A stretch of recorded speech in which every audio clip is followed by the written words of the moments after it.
তো আজকে অনেক দিন পরে বিরিয়ানি খাবো আর খিচুড়ি খাবো।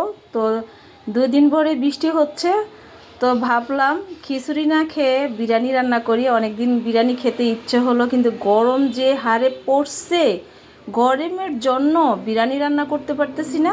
তো আজকে দেখি আবহাওয়াটা এত ভালো লাগতেছে, একটু মেঘলা মেঘলা। তো আমাদের এই সাইডে এতটা বৃষ্টি হয় নাই 3 দিন। অন্য অন্য এলাকায় অনেক বৃষ্টি হয়েছে, কিন্তু আমাদের এলাকায় এতটা বৃষ্টি হয় নাই। তার জন্য আজকে ভাবলাম একটু বিরিয়ানি করি। তো বিরিয়ানিটা কেমন হয়েছে কমেন্ট বক্সে কমেন্ট করে জানাবেন। দেখেন বিরিয়ানি কালারটা একটু জুম করে দেখাইলাম, বিরিয়ানির কালারটা কেমন হয়েছে। কিন্তু বিরিয়ানিটা খেতে খুবই স্বাদ হয়েছে আজকে বিরিয়ানিটা। অনেক অনেক কালারটাও যেমন ওয়াও, খেতেও অনেক ওয়াও। তো সবাই ভালো থাকেন, আল্লাহ হাফেজ।